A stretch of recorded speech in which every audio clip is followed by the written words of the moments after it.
Welcome to the Waking Up with Don show. My name is Kristen Gramazio, and I'm standing in to host for Don. As we know, he's away with his mother, and we send him our happiest thoughts and prayers. So today we have Vonda Gaynor, the coupon queen, with us. Welcome back. Thank you. Always lovely to see you on the show. I absolutely love it. Awesome. Love the couponing. And so what tips do you have for us today?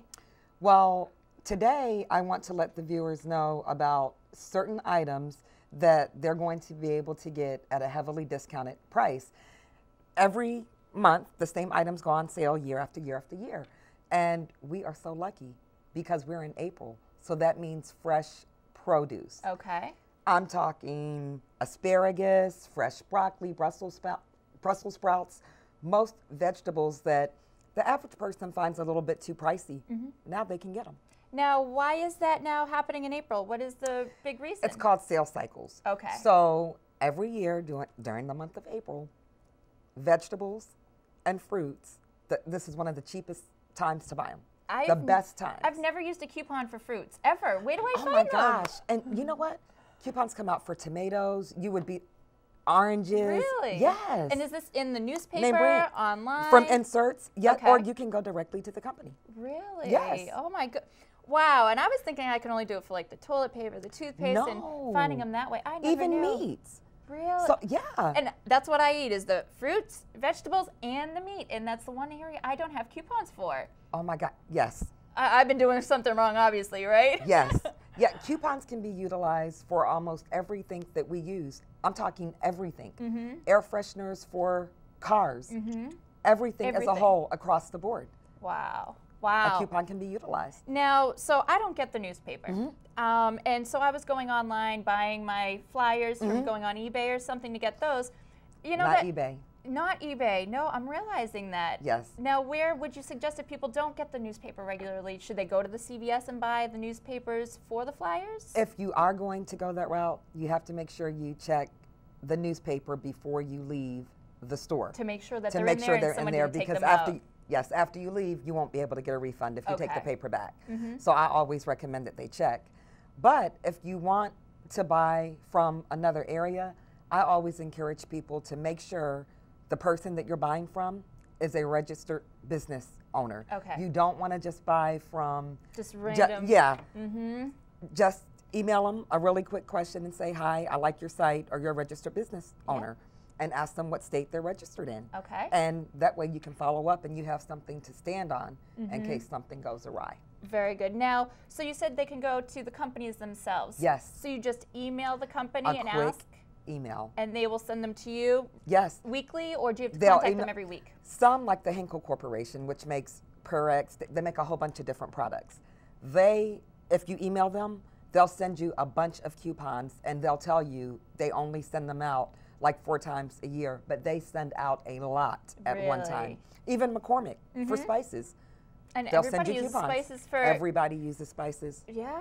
Wow, this is great. Now, what other type of products would you say that people should, you know, be keeping an eye on besides the produce and everything else? Okay, because we're heading into summer. Okay. Everything that's related to spring and definitely winter, all of those items are going to be reduced. Okay. So the gardening, that's going to be heavily reduced for the month of April. Anything that pertained to spring, they're going to be able to get at a discounted rate because the summer items have to come out. Okay. And a good store to start at would be Dollar General. I'm noticing, I would always just go to the CVS, the Walgreens or something, and then I realized, wow, Dollar General and all of those other ones, you're getting it even at a discounted rate. Now, another thing I'm not sure I noticed on any of your other segments is some coupons you can actually get money back. Yes. Certain stores? Certain stores. Certain stores. That would be Publix and Walmart for us, the only Really? two. Publix? I never knew that. Yes. Oh, wow. And Publix will put it on a gift card. Yep. Walmart, you'll get the difference back in cash up to $25, then it'll go on a gift card. But yes, those are the only 2 stores for our areas. Well, you know what? Who doesn't like money back, right? And you use a Exactly. coupon. You can put that money back in your account for something else that you might need that you Yes. don't have a heavy discounted coupon for, and you're saving all around. Absolutely. It'll be like you're getting your tax refund without, Yeah. and that's every day, right? You don't just wait once a year. Exactly. Well, awesome. Thank you so much, and we will be right back. Welcome back to the show. I am here with Laura Nelson from A-List Accounting. Laura knows it all when it comes to small business. Okay, almost all. You know a lot, more than I do, obviously. That's why you're here, to get me smart as well as our viewers. Yes, I know some. Now, you know, small business people, it's kind of the American dream for someone to start their own business and find their own way in the world. But there are a lot of pitfalls, aren't there? Yes, there is. And what are some of the, and I know a lot of your clients are small businesses, what are some of the more common mistakes that small businesses make? They're mixing business and pleasure. So basically, you know, that's just an indication more of an open door for an audit. Oh. You know, because you're overstating your expenses, because you're putting pleasure expenses in your business. Well, you know, I guess there's a certain amount of allowable, say, business lunches or whatever and things like that, but they're not fully deductible anyway. No. But I mean, you know, some are deductible, but I mean, if you're actually having a business luncheon and you talk about business, that is write-offable. Write-offable. Yep. Okay. We just coined a word. It works. It is write-offable. Yes. But if you're taking your kids to Disneyland and you try and pass that off as a business expense, correct. Good luck with that. Yeah. Right. So, but that's not very common. So when you say mixing business and pleasure, you mean financially. You know, whatever you do, don't have fun at your job. This is my business. Yeah. You know, like Waters has his world. This is my business, and we try to make it fun. Right. But, you know, after the lights go off and the cameras go off, it's all about, you know, dollars and cents in the final equation. Correct. Isn't it? Yep. What are some of those other mistakes that people can make? Some of them don't realize that you can, they forget to write off their home office for those that work from home. Yeah, as I do and a lot of other people do. Yep. I mean, I come here, you know, to work, but all the magic really happens at the home office. Yep. Now, is there an equation for that, or does it go by square feet, or how's all that work? The IRS this past year, I believe, created a sort of like they have the mileage standard, where you put in your miles and the amount of personal / business, and give you a percentage. They did the same thing for the home office, and it's based off the square footage of your home / the square footage in which you use. Okay, so it's almost like a standard. Right, so you don't have to keep up with every expense in detail. You can just use that equation. Yeah, so it makes it simpler. Well, I know there are more pitfalls we need to talk about, but we have to run off to a break. We'll be back with Laura Nelson from A-List Accounting right after this break. Welcome back to the show. I am here with Laura Nelson from A-List Accounting, and we're talking about common pitfalls that small business owners make. And another one of those pitfalls, Laura, that we discussed during the break was not keeping an eye on your financials or not looking at your books often enough. Correct. Owners are usually busy working in the business and not on the business, which means they're not looking at the financials on a regular basis. You know, they're just not, I mean, you don't have to be micromanaging about it, but you at least need to know what's going on. So, you know, and that's what makes the advantage of real-time accounting with cloud accounting, you know, because you have QuickBooks Online, and then you have Xero and several others in which people can use. But in our case, I say our, QuickBooks, you can actually remotely, you know, kind of clickety-click and see what's going on and say, hey, Don, you need to do whatever you need to do. Exactly. On there. And so it's good to do that. And I'm guilty of that. You know, if you're busy making TV magic like we are here, you don't have a lot of time for QuickBooks sometimes, but you just have to make the time for it, don't you? Right. Yep. Now, what are some other pitfalls that you think people may have? Basically, you know, the biggest thing is just to stay up on your financials, you know, because if you don't watch your cash flow that's coming in, or even, you know, staying up on top of your accounts receivable, you know, seeing who still owes you, who's paid, who hasn't, that kind of thing. Yeah. So if you're not paying attention to that, that's all part of staying up on your financials. I mean, then you're losing money because you're not getting your return from the customers. So just actually having a system and staying on top of it is very important. Correct. And having a good accountant, of course, is you know, indispensable, really. Right. You know, my son asked me to help him with his taxes, and he's a student, and we did the 10 easy. It wasn't that easy. That 1040 easy. 1040 easy. Yeah, it was just like. Yeah, it was not easy at all, and it took us way too long to do it. Really? It was like, I was like crazy. So really having professional advice, particularly with the tax code the way it is really indispensable. A-List Accounting, we can find you on Facebook. Yes. And we could also call you if we wanted to, right? That's right. Laura Nelson, A-List Accounting, thanks for that sage financial advice for small businesses. And we'll be right back after these messages. Welcome back. And here we have with me is Heather Noyes from Raymond James Financial. Thank you for coming in today and joining us. Well, thanks for having me. Glad to be here. Yes, thank you. And what we're going to talk about is we do have taxes coming up, right? It's sneaking up on us on the 15th. I was trying to think of some ways to use my tax refund rather than going out shopping like us women love to do. Do you have any ideas of ways that we can try and fold it over and, you know, invest it in a way? Oh, absolutely. Which is probably not what most people are going to do. They're going to go. They're going to go spend it. They're going to go shop, and they're going to have that vacation. But absolutely, you can take that refund and add it back into your existing investments, maybe into your IRA, which would provide you yet another tax deduction for that current year, or invested in some stocks or mutual funds, which certainly would provide some growth on your money, you know, over time.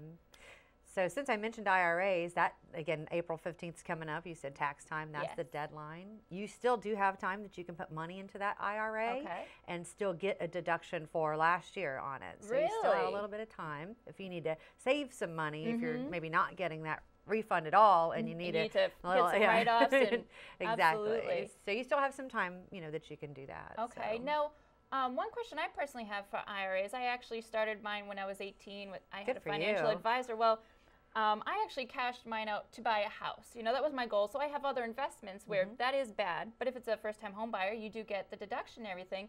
What is the max amount, say if I want to start another IRA now, because I cashed one out, I want to grow it again. What is the max amount that someone can put in there on a, you know, in a year? If you're under 50, which I know you're under 50, you can put in $5,500, and individuals that are 50 or older can put in $6,500. Okay. And now, say if they didn't want to do the IRA, what other options? Is there any good direction of stocks that you have in mind, or anything that would be a good one to go for that's not too aggressive, but still enough to kind of help them out? Well, traditionally, I mean, you can open up just a regular investment account, and then there's no limits on how much you put into a regular investment account. If you're starting with smaller amounts of money, though, I still recommend using something like a mutual fund or something that's called a unit investment trust. Okay. And both of those provide some amount of diversification. So if you've got a smaller amount of money, you can maybe own 50 to 100 different stock positions, therefore reducing the amount of risk that you would get versus saying, here, I just want to buy Apple, which, you know, is not such a bad company to own. The amount of money to put up for that, you're only going to get a few shares versus your money in the mutual and then everything funds. is just banking on that one stock and its performance. Now, for, you know, a larger portfolio, I would definitely recommend individual companies such as Apple. But you have a if you have a larger sum of money, then we could take that money and divide it up amongst different types of companies that are involved in different types of businesses and different sectors to provide you the same diversification as you would get in a mutual fund with smaller amounts of money. Okay. So. Now, I know myself when I first started out young, you know, doing the investments, it was scary. I didn't know, you know, I'm walking into this big, you know, office and I'm asking them to help me with my money, and it's a scary thing. What is something that you would say to people to help them, you know, ease into it and realize it's not so scary? I'm glad I did it at my age, but a lot of people, they're scared. They're, oh, I have this money. Am I going to lose it? Am I not? It's actually a great thing, and it will help you. You're there. You know what you're talking about. And what is something to help people ease themselves into it? I think it's working with someone that they feel comfortable with and that's going to take the time to educate them. And I have people come in that are, you know, that are very seasoned investors, and then I do have some that come in, they're like, I have no idea, and they may be 20, and they may be 40, and they may be 50. Like, I don't even know what I'm doing at all. And it's basically taking that time, or that advisor spending that time with that individual to kind of give them a 101 on investing and kind of ease them into it, and set the expectations of the type of volatility that you might experience with this type of investment or this type of account or this type of allocation, if you will. And with all of our clients, we're in constant communication. Our clients hear from us at least quarterly, and we request that they come in at least annually and sit down face to face. Again, everybody's individualized a little bit, but that's kind of like the minimum. So I think over time, you know, individuals, if you're meeting with your advisor on a regular basis, that you're asking those questions that maybe, hey, what happened here, or you know, why did that happen, and should I be concerned? And so you're learning also as you go. If there's a constant, you know, line of communication, which is not always there, it is with us and our clients. So well, awesome. Thank you so much for that information and for joining us today. And you know, if they want to contact you, how do they do so? They can give me a call at the office at 785-9614. Awesome. Thank you very much, and we'll be right back. Welcome back to the show. I'm here with Dan Hines from Dan Hines Coaching, and today we're going to learn about budgeting. Yes, sir. Dan, welcome back. I know we've morning, talked Don. about budgeting before. Yes. But you know, you just can't talk about it enough, and you really can't emphasize how important it is to live within your means and plan for the future. Absolutely. And what I want to dispel today are a lot of budgeting myths, I suppose, or rumors, because a lot of times when I start working with my clients and with families and talking about budgeting, I ask, well, how do you budget now? And a lot of families will say, well, I get out a pad of paper and I write down, you know, my Comcast bill or my credit card bill and mortgage and rent, and all, they write down all their bills, make sure they're paid, and then that's the end of the story, which is a great start to budgeting, but that's not how I teach my clients how to budget. Really? What I teach is called zero-based budgeting. Zero-based budgeting. Yes, so you write, the first thing you do is when you want to start budgeting is you want to write your income at the very top. So we're in March right now, so let's say in April, you say, okay, here's how much we're going to make in April. And then it's like a pie or a cake, and you have to figure out, you give every dollar and every piece a name and a mission.